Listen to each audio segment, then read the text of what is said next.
spinning. There it is. Hey guys, welcome to You'll Probably Agree.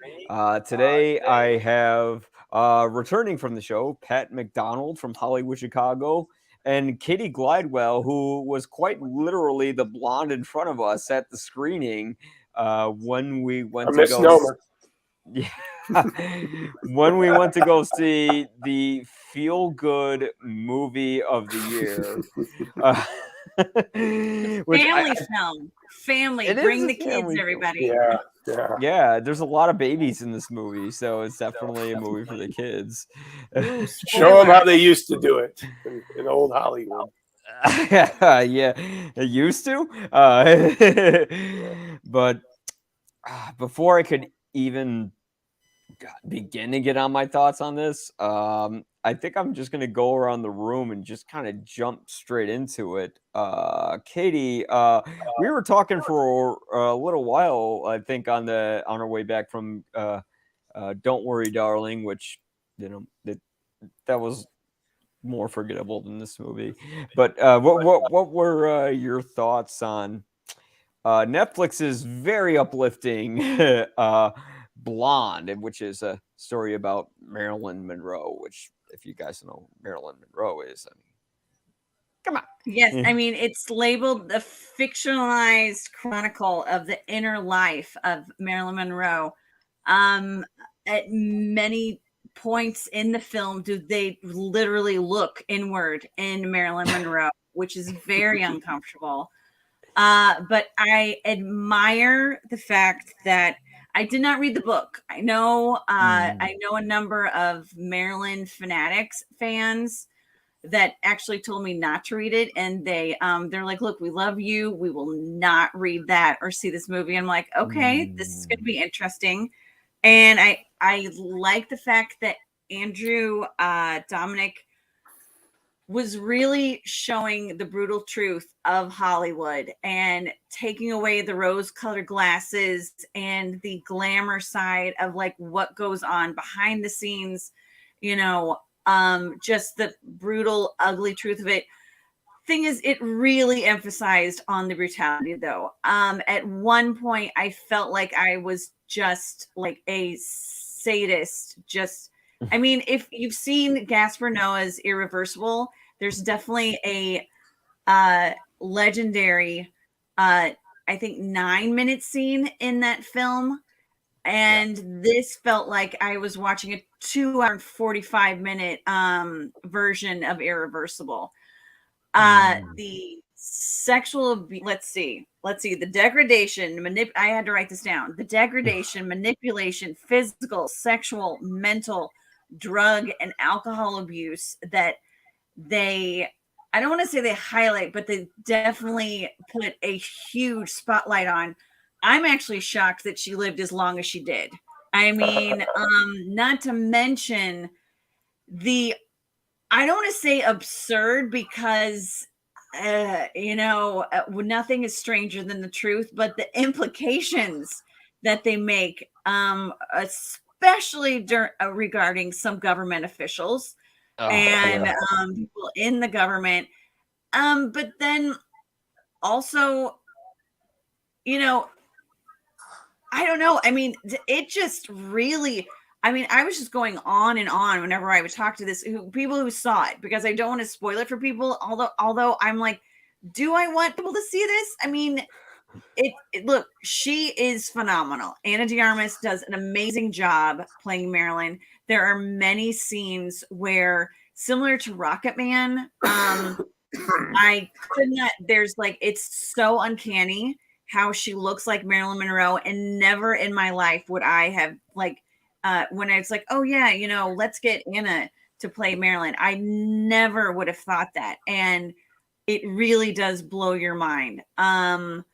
The reenactments or recreations of the film she was in, I thought was like top notch. The score was beautiful. But from beginning to end, this is a horror story. Like yes, you think like, oh, well, she married this, amazing ex-athlete, and then this fantastic playwright, that's made some of the, some of the biggest, an icon being with some of the biggest icons in the history of our lives and of America. But this is not the story. This is not the dream come true. And what little girls should try and emulate, I think. Maybe, if they want to be on billboards and stuff, but I mean, just the struggle to get there was, it's just really, seriously. I had to take a shower after watching this. I just felt dirty. I just don't know if I can necessarily enjoy it. I know a number of people, but it's just kept going on with the pain that she was put upon. Hot water. Yeah. And I don't know.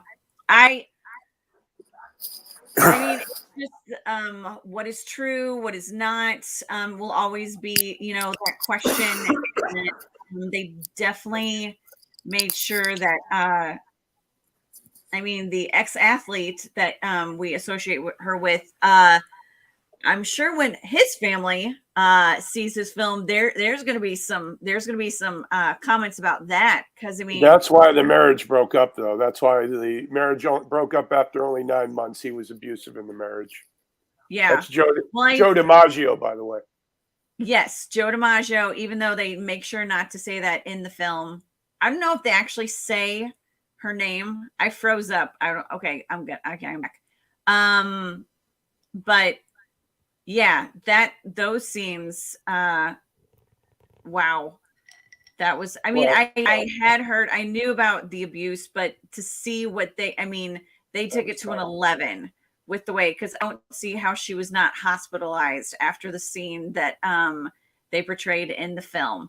And every time she tried to, escape from that box that she was in of being a Marilyn Monroe, it's like you could see the anger in the gentlemen's faces anytime she tried to show even an inkling of having a knowledge of something other than boop boop be-doo.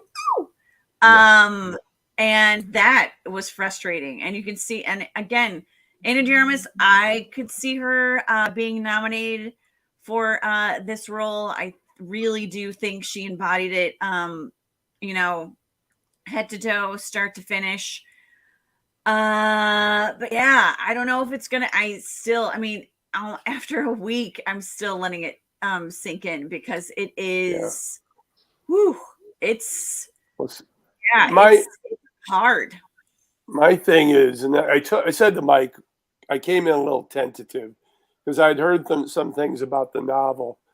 I'm a big fan of the Marilyn Bio Goddess, and that author came out a few months ago because that Netflix documentary was based on his work, and he said that Blonde, but he had only heard that Blonde was not biographical. But I loved it on a symbolic level in the sense of Marilyn's survival. But I wish, as you said, there had been some of the joy and advantages of being that kind of star. Just one. Yeah. The creation of Marilyn Monroe Pictures, or her production company where she could make her own films, could have been a good example. But just some quick observation. By the way, the dude who played the government official, the high government official, was Casper Phillison, who played him in Jackie. So in Jackie, he got his head blown off, and in Blonde, he yada, yada, yada. So I couldn't guess who that is. Yeah.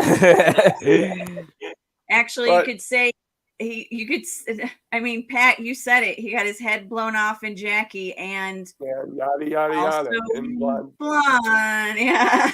I agree that Ana de Armas probably will get an Oscar nomination. That was a torturous reliving of someone's life. I like Adrian Brody as Arthur Miller.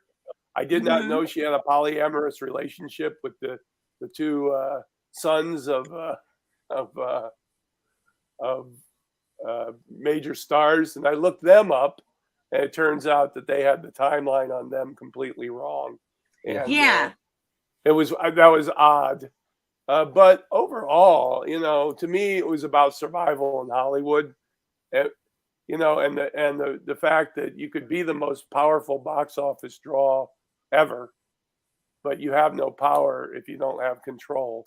And the factors of her childhood going into an industry like this, like Hollywood, is going to exacerbate everything that happened, and also her mental illness, obviously inherited from her mother. So I called it the Tree of Maryland, like the tree of life.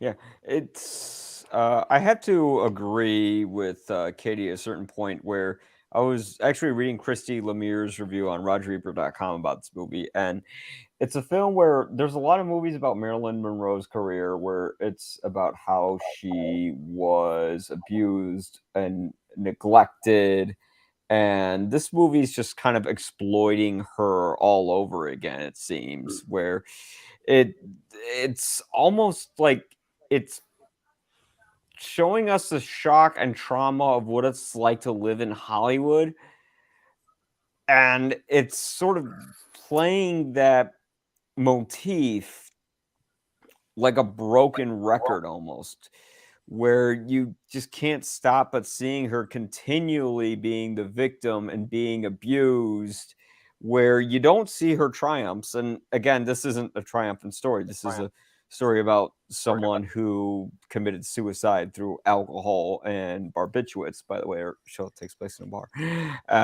But this is also... Spoiler. Well, yeah, right. A spoiler. Spoiler, she dies in the end. The Titanic ships in the Titanic Titanic. sinks in the end. Yeah.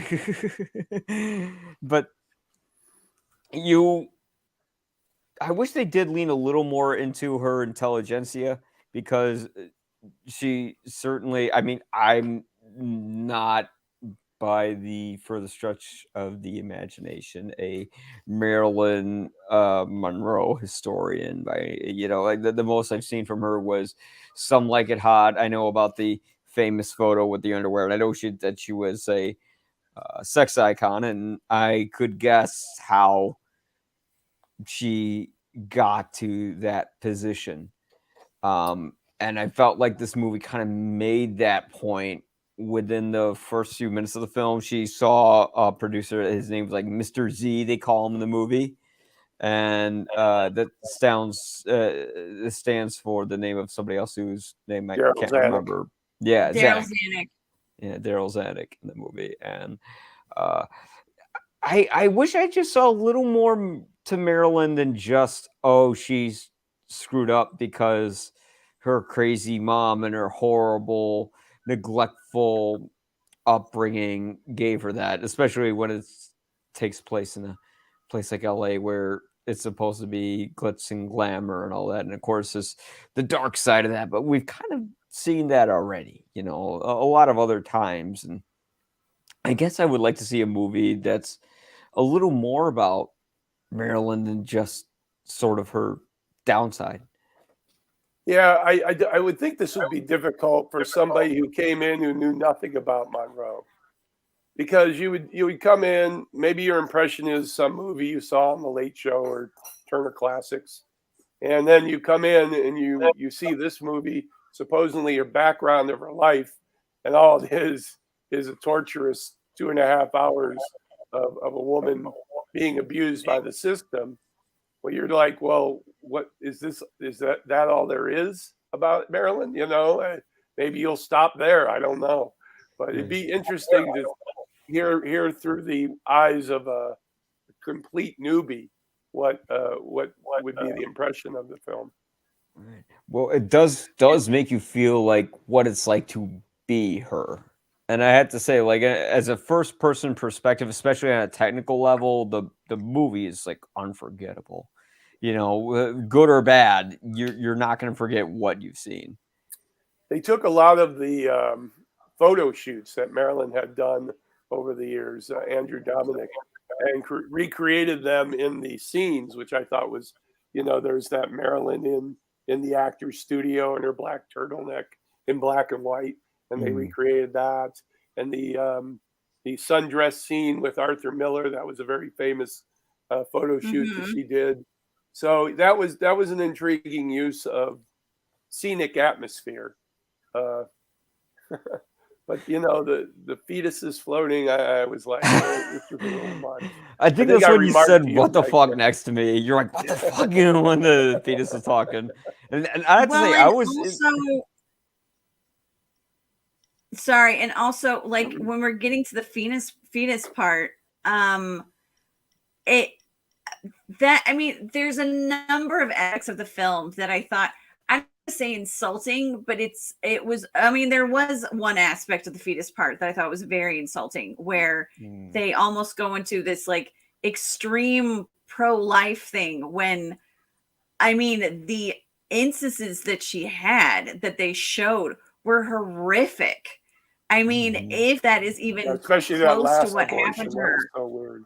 Yeah, but she had 2 forced abortions. I mean, Yeah. Oh God. and it's like, my God, what? And then when she's So pregnant brutal. with Arthur Miller's baby, and it's like, Yeah. well, are you going to keep me this time? It's like, what are you talking about? It's like, it's your decision. I'm like, did we just go pro-life? Like, what is going on? Like, what? Right. Like that, I mean, both the abortions she had were forced, and in her, oh, it was just horrible. But then it's like with the polyamorous relationship, I mean, she's an intelligent woman, and I highly doubt that she would have been that dumb to do the finger bang in the movie theater instance, which I thought was just that was so far out of the, like, really, is this how are we supposed to believe that this is Everybody's something that young would, once.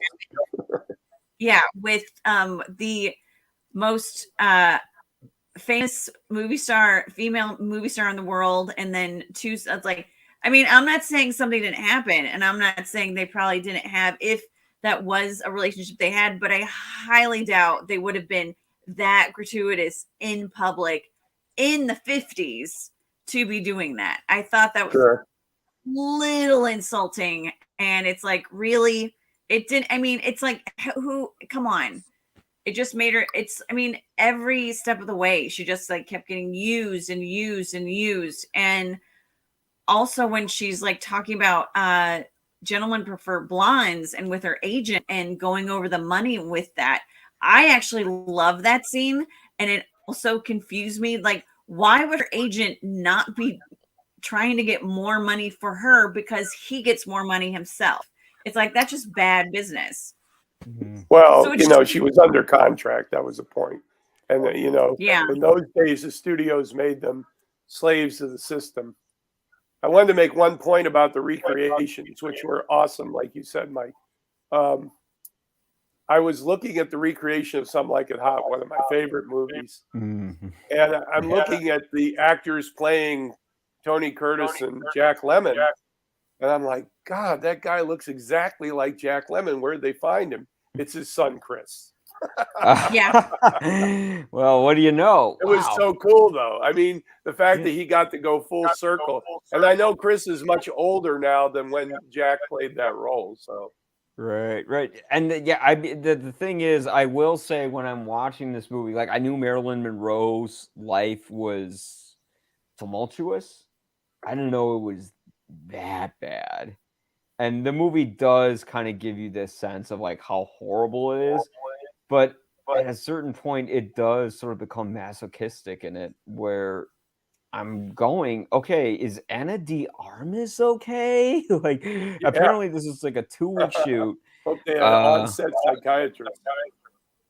Yeah, they must have. I mean, the amount of times she has to cry and get naked in it. And it's funny, when it came to the nudity in the film, at first I'm going, this is gratuitous, this is wrong, but at the same time, maybe it's going, well, we want to take the sexuality away from Marilyn Monroe. But even if they're doing that, I don't know. It just bothers me that a guy directed this, and it made me curious. There's a movie on Netflix now. I was finding this out when just kind of doing my research. It's called The Mystery of Marilyn Monroe: The Unheard Tapes, and it's actually directed. That's excellent.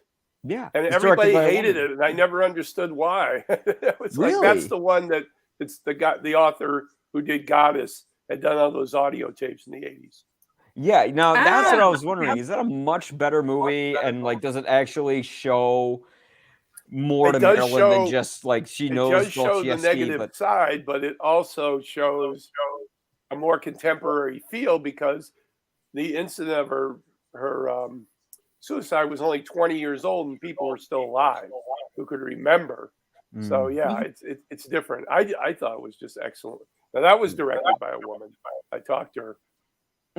yeah. See, and that was the thing when I saw that it was directed by a woman, and then I see who made this movie. It's just like a list of all, and I don't mean to be like Mr. Cancel Culture, but it's like a list of like all white guys, and I'm going, yeah, I could see how this movie just got focused on one topic and no one came in the middle and said, "Hey, she wasn't just this." Uh, I'm just shocked that the studio was like, looking at this and saying, is there anything we could do to uplift this a bit? oh, I don't think Or it you're needs just going to get a uplifting in a straight to way. Netflix release if you Yeah, don't. I think But what they yeah, I could mean, have done really to. Oh, I'm sorry. Go ahead. yeah, go ahead. oh no, one thing that would have been uplifting. I mean, she did have friends, and Mhm. in the film, if someone isn't like getting something from her, whether it be sex or money or more sex, actually, it seemed like the only confidant and person that was there for her, I mean, even though he was working with her, is the guy that played her makeup artist. And it seemed like he was the only one, but she did have friends, and I wish they would have at least shown a little bit of that, and maybe a little bit more with the actor studio. And didn't she train with Lee Strasberg too? She did. Yeah. I mean, at least Yeah. from what Wikipedia told me. Yeah. Because I mean, She there's so many people she met at the actor studio that, I mean, that weren't having a polyamorous relationship with her. And the I Paula Strasberg, I is it his somehow I don't think it's his wife, but somebody associated with Lee Strasberg who's related to him, his daughter, I think. She mhm. became like Marilyn's confidant, and as part of her descent into whatever she descended into, she would not make a move without Paula telling her what to do. It drove the sets of I believe it was depicted in the movie My Week with Marilyn about the Prince and the Showgirl, but it definitely drove Billy Wilder crazy and John Huston crazy on the set of the Misfits. So now was she on now, Pet, you said you read a lot of history on Maryland. Was she on barbiturates and booze around that time? Because like the movie depicted like she's yelling "fuck you" and "fuck your movie" to Gene Wilder at the top of her lungs on the set and cutting her face. poor Billy Wilder.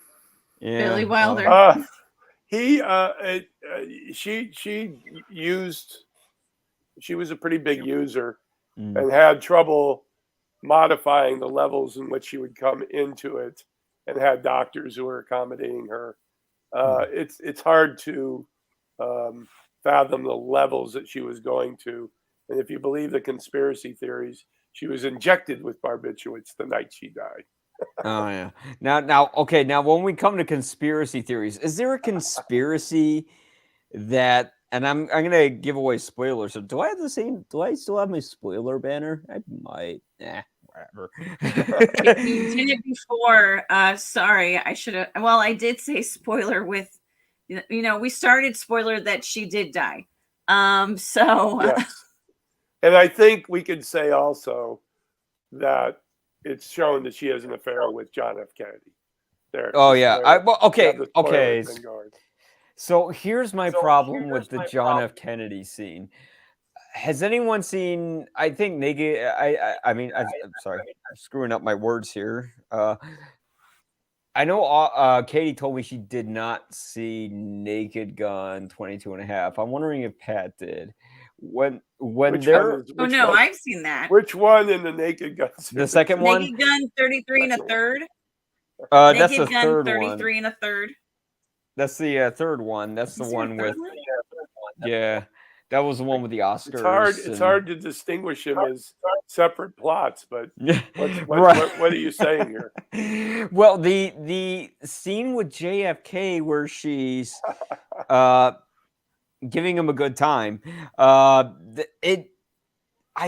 didn't feel like this was a dramatic movie. I'm like, I'm watching a scene from Naked Gun 22 and a half. Like when he's getting aroused, they're cutting to a rocket ship going up, and then they're cutting to a spaceship exploding when it climaxes. And it just reminded me of Naked Gun 22 and a half, where they're doing the homage to Ghost. And then, like, when they're about to climax, they show like fireworks going off and an NBA player delivering a slam dunk. And I'm like, oh my God, I cannot get this out of I still can't. Like, did David Zucker become a reference to this movie at a certain point? I thought that scene was unnecessary. What do you think, Katie? I mean, no, do I think it's unnecessary? Yeah, I definitely think that is where they got the NC-17. I thought actually earlier in her childhood, that was where they were going to... Yeah, that's where they got the NC-17. But then when you get to that part, and I mean, they show but don't show. Definitely know what's going on, but to try and be like, oh, it's showing, what was going on inside her head. I'm like, oh, was it? Thanks for explaining that to me. Yeah, I got that. There's a way to do that without showing her doing that, though. I felt the same way. It's just degrading. Yeah, it's just completely degrading. And exploitative then too. After that, what they don't show, I felt like was actually even worse, because when she goes to the bathroom, you can tell she's in pain. So something happened after that at least they didn't show that, which I'm actually surprised considering everything else they did show. But I mean that, I don't know. Again, it's just, it's been a week. We all saw this the same time, and I was just gobsmacked after watching this. Like, I got it took me a while to come down. Yeah. Oh, I mean, Mike can attest. Like, we were talking about it in the car on Monday, and I was just going, okay, fine. Blah, blah, blah, blah, blah, blah, blah, blah, blah, blah, blah, blah. This is what I thought, and this is what I didn't like. Again, beautifully shot. Anna Jarmus, like, she was freaking amazing. She was absolutely stunning. Never would have expected that. Thinking of Marilyn and all that stuff. And I mean, as I said to the marketing team, it's like, Knives Out made her a star. I think this is going to make her an icon. Like, this is really, I mean, if she's, she read the script, so she knew what she was getting into. And it's very brave to like go to this extent for this role. Cause there's nothing that she held back from if there is, then my God, I'd want, it's like, what else did they have? What they were going to have her do? But if it wasn't for her, I would say this would almost be unwatchable. I don't know. I don't want to say unwatchable, but it just would not be the same. I could not see this without her. And for that, I actually would tell people to see it for her performance, but just have a giant trigger warning. And I mean, I can't even, when Netflix releases this, what are they going to have, like a banner of like 18 things on top, like of all the things that, is involved with the film as warnings? Because honestly, you need those triggers, guys. Like, there are a lot of people that can be traumatized from this. Sure, because rightfully it's about abuse me, Yeah. I wrote my review today. I'm sorry, I mean, go ahead. Oh, no, go ahead. I just said I wrote my review today, and I had to look at it as a whole. And in the end, and I was talking to marketing people, I just gave two thumbs up because it affected me the way it did. To me, it did its job in the themes it was going for. And again, going to Anna's performance, the combination of that made me really like this movie. I think again I was surprised by just the theme overriding of abuse, but I also was fascinated by the film the whole way.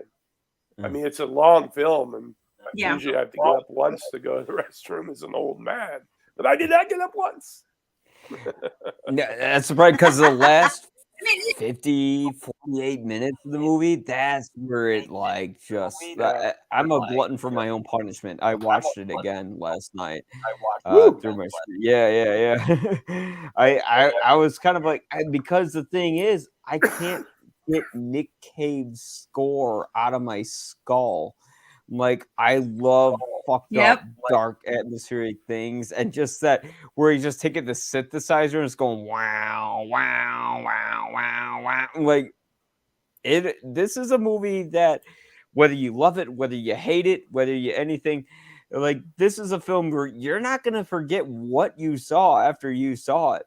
You know, whether it's good or bad, you know, I have to give some points to the filmmakers for doing that, even if it's for all the negative, maybe like they had good intention, but at the same time, it's a bunch of guys directing it, and they're kind of like, oh, this is how guys must seem disgusting and vile. But I'm like, yeah, but you're leaning so much into that the movie kind of becomes like a broken record. But I still can't like I have to give the movie credit for like being different, not just for the sake of being different, but for having an intention, even if it's not entirely successful in doing that. Especially when I think it's like structurally the movie falls apart really, and like, but the last 48 minutes is when it falls apart. I think this movie could have been 2 hours, and it could have been what Andrew Dominic aimed to do, but A friend of mine said any movie over 2 hours now is like you should have went back to the editing bay. Yeah, exactly. And usually I find that I said, you know, the editor in my mind is saying, "Oh, you could have chopped 20 out of this one." Mm-hmm. I said in my review, I feel that the movie made the point that despite her fame, wealth, and attention, she could never get what she really wanted and was tragically ill-equipped to receive it if it ever possibly happened. So it did make that point because mental illness is on the table right now because of the pandemic, and to see that it can be genetic is seen in the movie, and that confrontation with the doctor was really chilling, and then we see it happen. So to give, I live next to the fire station. So good. To give that kind of credence to a mental health issue is fairly important for someone of Marilyn's status. I don't think a lot of people knew that. So. Yeah, well, it really makes you get like, as someone who struggled with mental health issues, I have to say, I think the reason I saw this movie again is like this movie really captured what it's like to be in a spiral that like a lot of other movies try to emulate. Like I could think of Jackie that did it okay, and then from the same director, he did Spencer. He did it better in this, but this movie like really got the idea of what it's like to be on a downward slope where nobody knows how to help you, and all they can do is just tell you it's okay. Yeah. You know, and in that respect, the movie was highly effective. Yeah, I mean it was even her friends, and when she was on the set of Misfits, when she was on the set of Misfits breaking down, John Huston said, "I knew she was doomed because even her friends couldn't help her." Yeah. So that's sad. Yeah, it's terrible. It's like when you're in that spot, it's kind of like your brain's on autopilot, and you don't know how to like you know every sensible thing to stop it from happening, but you can't stop it. And that movie really kind of captured that with a very methodical, painful pace where it's like you want you just want it to stop. You want the movie to end. Just like at a certain point, like you kind of get the idea why she committed suicide, because she's just laying in that bed for so long. It's kind of like, I'm not thinking, is she dead already? But I'm just thinking, is it over?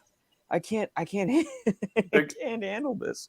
Katie, I wanted to ask you, and you made a good point about creating trigger warnings for this film. But just again, from a female perspective, how were you? Was it an uncomfortable experience the whole way? Was it something like, please make it stop, or was it fascinating to you as well, as it was to me? It wasn't an uncomfortable experience the whole way. There definitely were fascinating aspects of it.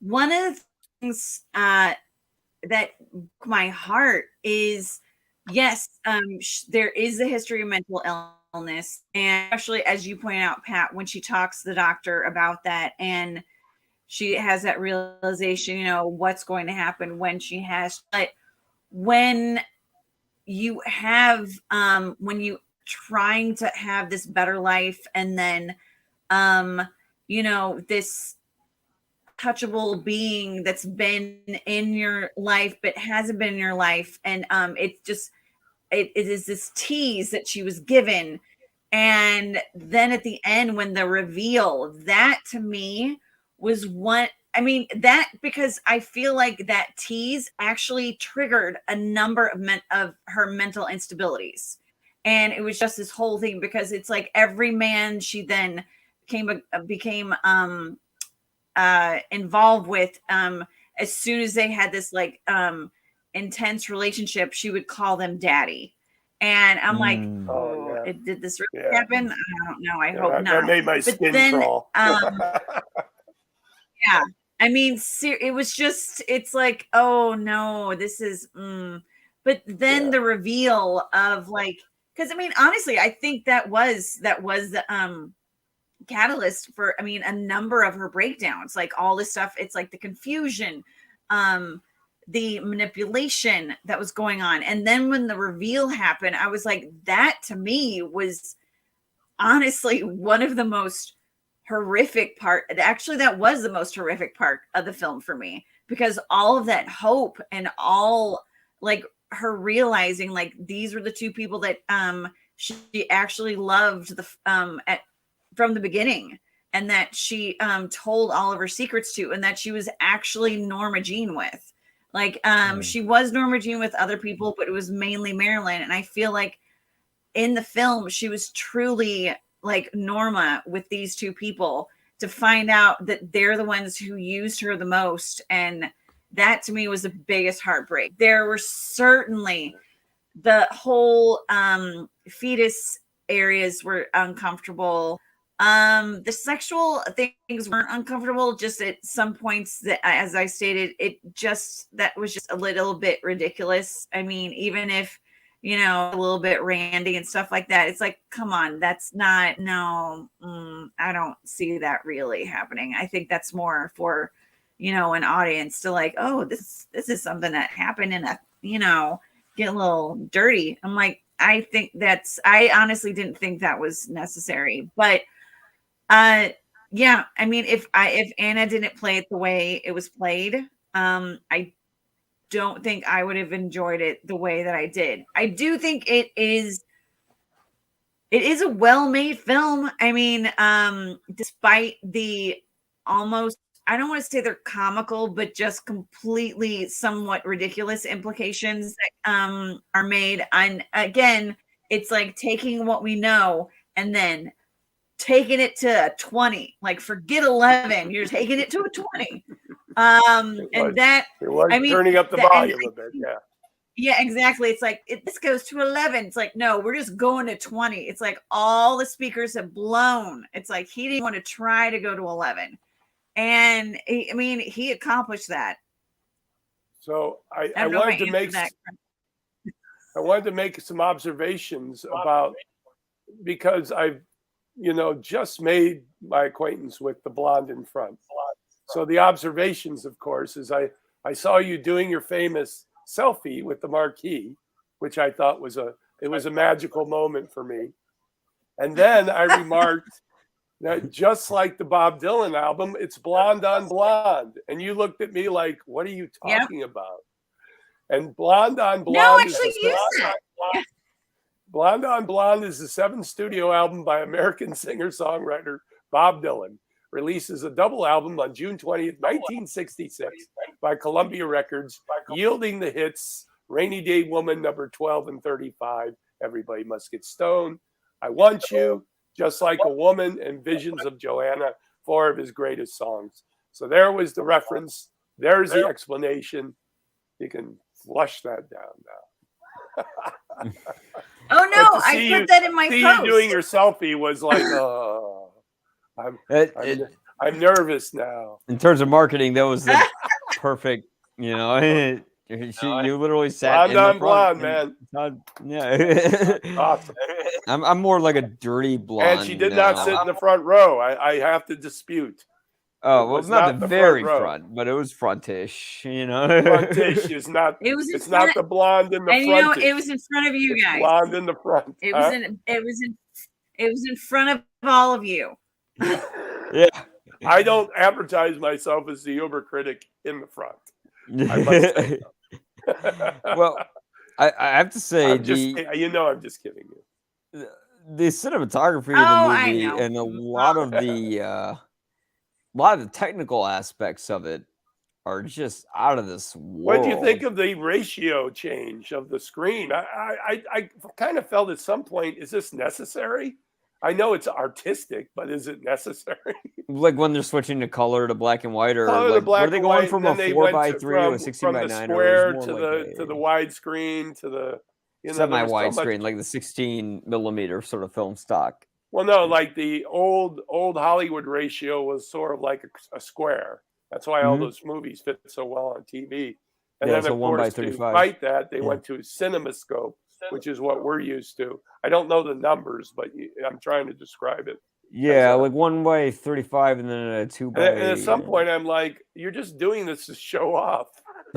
Oh, there was a lot of moments like that. When Marilyn Monroe is puking in the toilet and they do like the whole, it's like they do that trick where you put like a piece of glass underneath the lens. So then like when you can see like what's coming on the lens, it looks like it's hitting you, but it's just glass. You know, they kind of did that 3D a lot. Then. Yeah. Now this movie in 3D, I mean, now Jean-Luc Godard would have loved that when he made Goodbye to Language, especially this in 3D. I have a question for both of you. Favorite Marilyn Monroe movie, and I'll go last. Blonde in Front.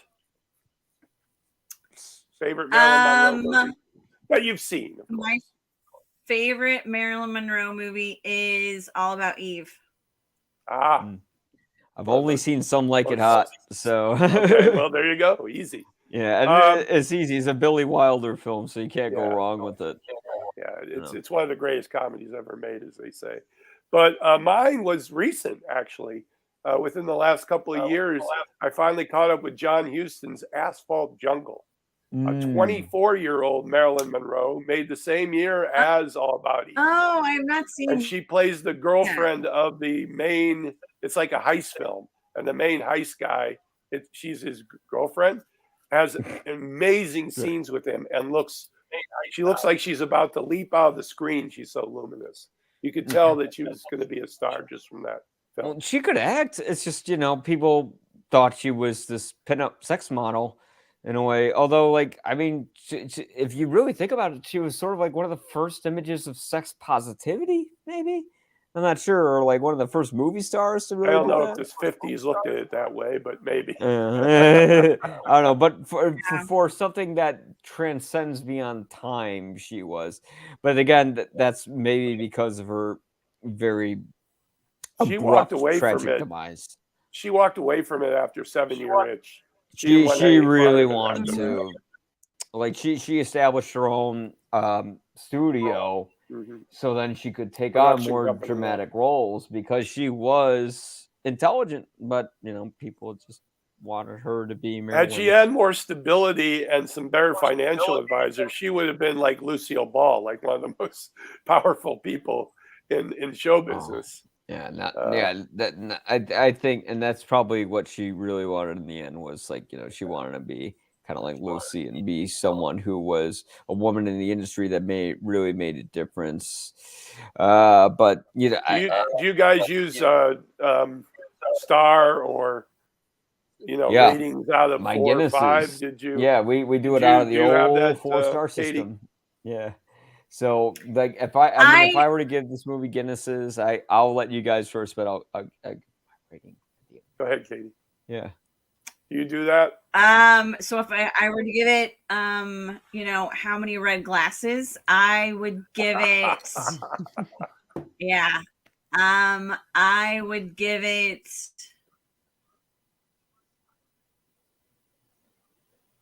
8.5 frames. 8.5 out of 10. Or 10? Yeah. Mhm. That's Sorry. pretty good. Yeah. Well, Wow. I considering was and not I gave expecting it I was expecting a 1. I gave it a 4 out of 5. no, I wouldn't. I can't give it a 1 because one, it's I mean, at least 7 for her performance alone. Yeah. Actually, I mean, it's then you knock down a bunch the other things that I thought were just way too much and just gratuitous and just exploitive. But as Pat, as you said, it's just I can't stop talking about it. I mean, there's Right. just so many things to get into and discuss, and it's like I want people to watch it so we can discuss and break it down, and like we're doing here. And because of that, I would give it an 8.5, Yeah. which seems high, even though just see it once, like many films, like it's like I was gonna say it's the Serbian film of biopics, fictional biopics. Or Salo. Yeah. I say in my Yeah. review, I can't imagine watching it on television or having the power to turn it off because I just can't. An average, Netflix person. I'm not saying the rest of the country is not prepared for this, but I don't think they are. And I'm just saying. I said, well, think of it Yeah. as a book, and stop at the chapter point. Like if a scene is over, stop, come back to it, start at that scene, go forward, because I. But I really recommended sitting in the theater and watching the whole thing because that's when you absorb the power of it. First on the big screen with what he's doing cinematically and also what he's doing story-wise. 4 out of 5. Especially when you're looking at the cinematography and the sound design. Oh my God. Yeah, it's very well done. Yeah, it's stunning. And it finally, really is. ending, hokey or not? Well, Katie? hokey? Oh, I'm sorry, your star rating, sir. Oh, well, I would say out of Guinnesses, out of 4, I still give it a 3 because it's still a good movie. It's a movie that this will not leave your skull or like way after you see it. I mean, not just for Ana de Armas's performance, which is just it's a shoo-in for the Oscars. If the Oscars don't give it to her, they're on crack. We still have a lot of fall film performances to see, but we'll see. Yeah, well, yeah, that yeah, once October/November starts rolling around, it really gets to her. But yeah, I mean, from like I would say for like the first 2 hours of the movie, I give it 3.5. But then, boy, that last 48 minutes is just, you could tell Andrew Dominic just had his camera crew and he had Ana de Armas on set. He didn't have an idea of what he's going to film. And he just said, well, we'll just figure it out. And that's what a lot of the last bit of the movie felt like. And for that, I had to take that little extra effort half away. I think the half and all stars make a big difference. So to go back to my question, without giving away what the ending is, was it hokey to you or appropriate to what you had just seen for the past 2 hours and 10 minutes? Well, that was appropriate, like the end scene. Yeah, but it was just all the scenes playing the same scene again, where I'm going, okay, she's drunk and like on drugs again and having a breakdown, and people are trying to calm her down. Okay, I know it's exhausting, it's horrible, and I get that's the idea that to be Marilyn Monroe, it must have been just unfathomably painful.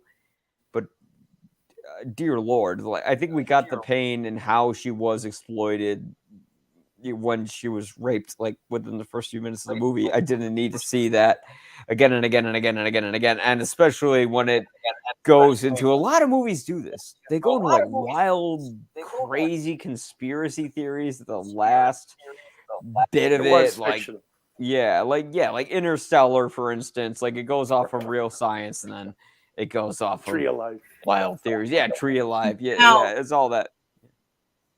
Wow, Katie, guys, really? hokey or not?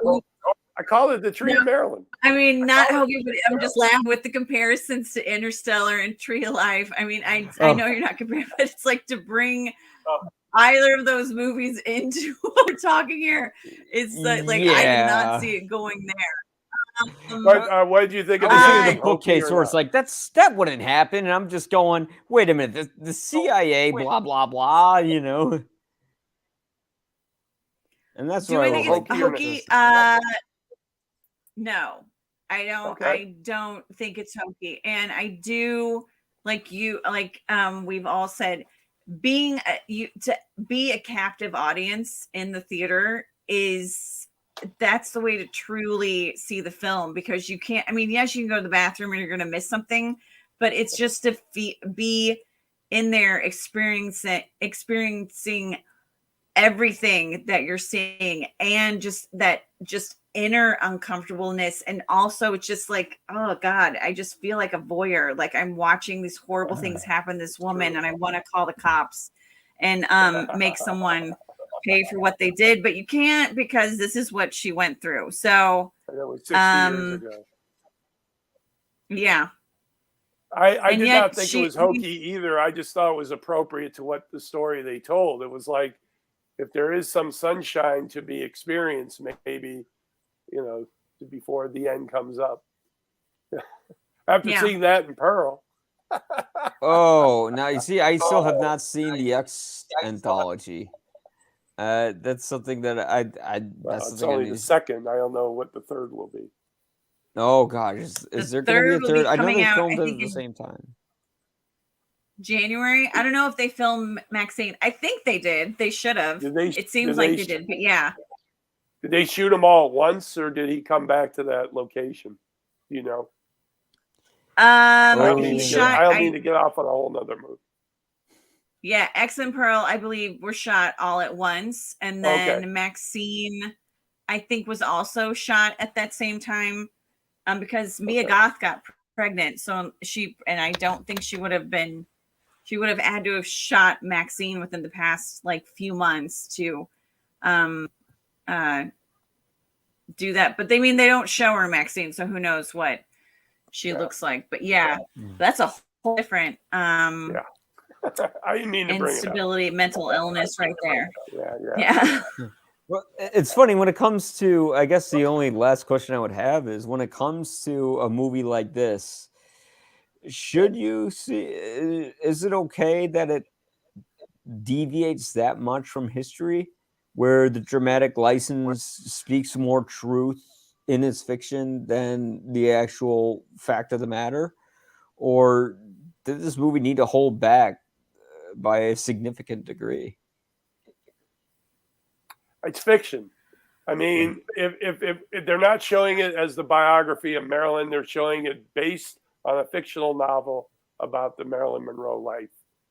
So to express the side that he did, he's taking liberties with the original fiction. So I would say, no, it's not. It's not. It is. I think people should know it's fiction going in. Maybe they won't, but otherwise, I think he gets a pass on that. Katie? I think I'm going to go back to my opening statement. It's that it's fictioning. It's fictioning. It's fiction, but he's trying to emphasize the. Well, I can't know. Jesus, what is wrong with me? I cannot speak. It's fiction, and he's emphasizing. Yeah, I talk pretty one day. He's emphasizing brutal truth of, the horrors of Hollywood. But again, it's just focusing so much on the brutality that it like oversaturates us with that. But I mean, it's a fictional account. Did a number of these things happen to her? Yes. Do I think she's probably raped by Zanuck? Yeah. Is that completely out of left field and something that, oh no, that couldn't have happened? Oh, really? Let's look at Miramax. Yeah, it did. And it's one of the reasons why people say it's like, well, stuff like this kept going on for decades. It's because like, well, that's the casting couch and that's the way it goes. I'm like, no, it doesn't. It doesn't have to be like that. If you allow it to, it will, but it doesn't have to be. And I mean, open your eyes to what these people are. Like, take away, this grandiose figure of Joe DiMaggio. It's like, yeah, he was a freaking wife beater. It's like, yes, he was a Yankee and a ball player, but he also beat the shit out of his wife. Now, add in Marilyn Monroe. It's like, well, it's like he beat the shit out of his wife. You don't need to try and give an excuse. And for that, Dominic did, showcase at least the ugliness of things, even though it did have to involve Marilyn, the ugliness of these other people, so that try and not have that hero worship that they've had for all of these decades.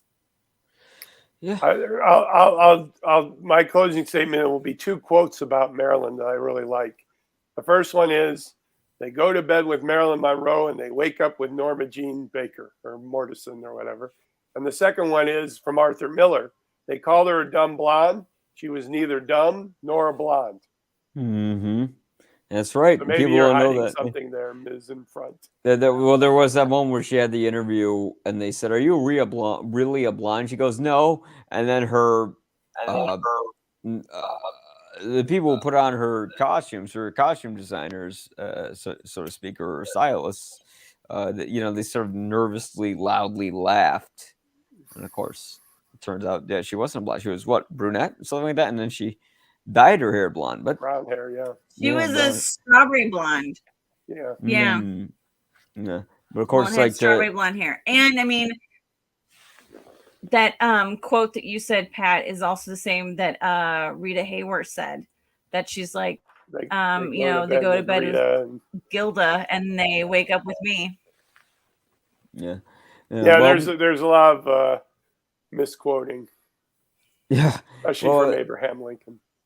There was a quote from Roger Ebert when it came to him walking out of JFK, when he said, movies are about feelings, where journalism is about facts, for the most part. Right. And, this movie very much is implicit of feelings, if not too much so, but it's a mixed bag for the stellar production value. I would say you should see it once, but yeah, you probably won't want to see it again or see it twice like a psycho like me would. Yeah. Well, this was fun. Thank you. Yeah, but I was about to say thank you guys for coming on.